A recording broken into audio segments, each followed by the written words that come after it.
নমস্কাৰ। মই আপোনালোকৰ আগত এটি কবিতা আজি আবৃত্তি কৰিব বিচাৰিছোঁ। কবিতাটো মই ভাবোঁ অতি প্ৰাসংগিক, সময় সাপেক্ষে।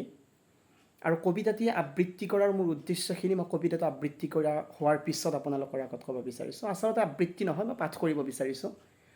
কবিতাটিৰ শিৰোনাম হৈছে মই আমচাঙৰ খিলঞ্জীয়াই কৈছোঁ, আৰু কবিতাটোৰ কবি হৈছে ৰাজেশ কুমাৰ নন্দী। মই আৰম্ভ কৰিছোঁ। মই আমচাঙৰ খিলঞ্জীয়াই কৈছোঁ, মই হেনো বেদখলকাৰী। মোৰ হেনো স্থায়ী ঠিকনা নাই, সেইবাবে ৰজাঘৰীয়াই মোৰ ভেটি মাটি উচন কৰিলে। বাধা দিওঁতা যে কোনো নাই। সৌৱা চোৱা, এক্সকেভেটৰখন ক্ৰমান্বয়ে আগুৱাই আহিছে। আৰু সৌৱা চাচোন চা, এক বিশাল বাহিনী। সিহঁতৰ সৈতে আহিছে আকৌ দৈত্যৰূপী হাতীৰ জাকটো। ঐ কোন আছা, বচা মোক। মই যে তহঁতৰ দৰে খিলঞ্জীয়া, মই যে ঠিকনাবিহীন বেদখলকাৰী। কিন্তু মই কিয় বেদখলকাৰী? মই কিয় বেদখলকাৰী? তহঁতে মোক প্ৰশ্ন নকৰ কিয়? কিয় নকৰ প্ৰশ্ন? মোৰ স্থায়ী ঠিকনা আছিল। ময়ো সপোনৰ প্ৰজাতিৰ সৈতে সুখেৰে আছিলোঁ, পত্নী পুত্ৰৰ সৈতে জীৱন নিৰ্বাহ কৰিছিলোঁ। কিন্তু নিষ্ঠুৰ বলিয়াবানে মোৰ সকলো কাঢ়ি নিলে, সকলো হেৰুৱালোঁ, সকলো। আজি মই আমচাঙৰ বাসিন্দা, তহঁতৰ ভাষাত বেদখলকাৰী। হেৰৌ অন্ধহঁত, মই যে খিলঞ্জীয়া।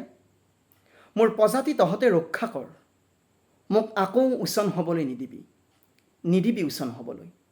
মই যে খিলঞ্জীয়া। এইটো হৈছে কবিতা ৰাজেশ কুমাৰ নন্দীৰ।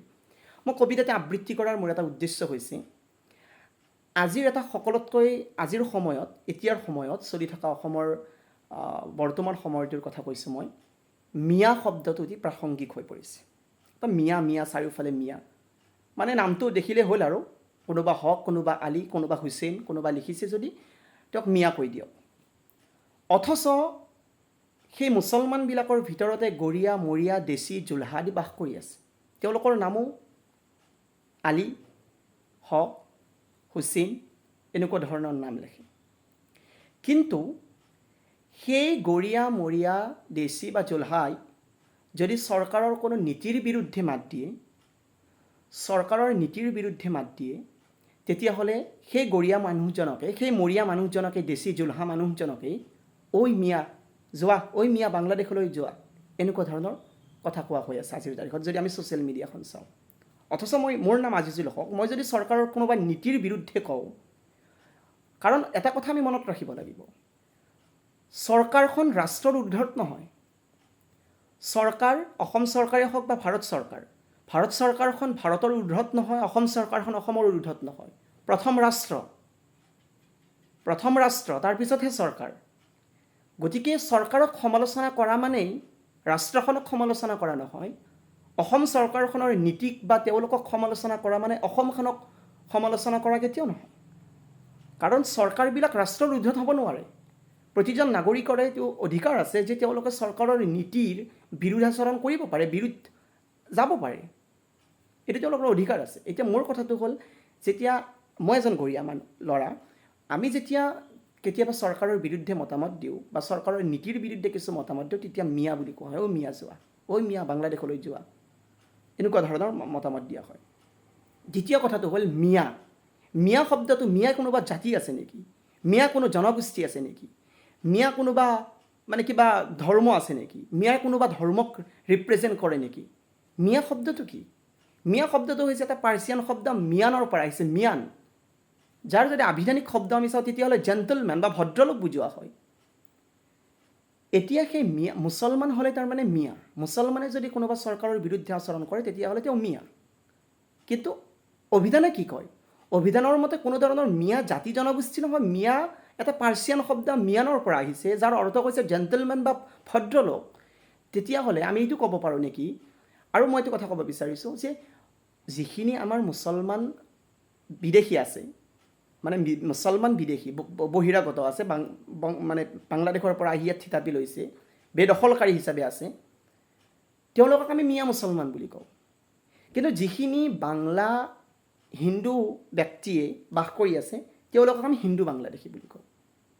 অৰ্থাৎ মিয়া মুছলমান, মিয়াই মানে ৰিপ্ৰেজেণ্ট কৰিছে মানে এক চাইডে বহিৰাগতক মিয়া বুলি কোৱাৰ লগে লগে কোনটো থটছ আহে আমাৰ, যে মুছলমান, সেইসকল মুছলমান যিসকলে বেদখল কৰি আছে। অৰ্থাৎ সেই শব্দটোৱে ৰিপ্ৰেজেণ্ট কৰিছে কি হওক, বহিৰাগতক, বেদখলকাৰী।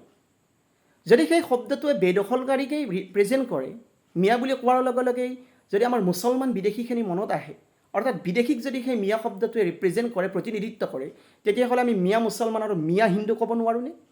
মিয়া হিন্দু, মিয়া মুছলমান।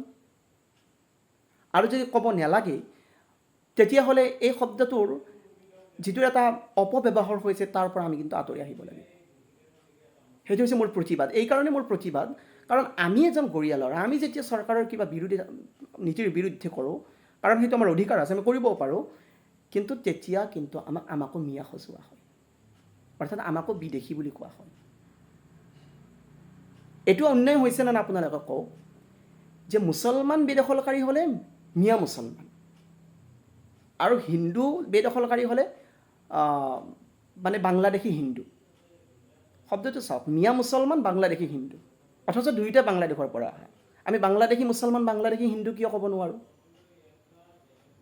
আমি মিয়া শব্দটোক অপব্যৱহাৰ কৰি এটা নিকৃষ্টতম বাক্যলৈ ৰূপান্তৰিত কৰিছোঁ, এটা বেয়া শব্দলৈ আমি ৰূপান্তৰিত পেলাইছোঁ, এটা ঘৃণনীয় শব্দলৈ ৰূপান্তৰিত কৰি পেলাইছোঁ। আৰু তাৰ পৰা যিখিনি মুছলমান খিলঞ্জীয়া মানুহ আছে, গৰীয়া মৰীয়া দেশী জোলহা, তেওঁলোকেও বাচিব পৰা নাই। গতিকে মই মোৰ প্ৰতিবাদটো আপোনালোকৰ আগত ব্যক্ত কৰিছোঁ। আপোনালোকে নিজৰ মতামতটো দাঙি ধৰিব। ধন্যবাদ।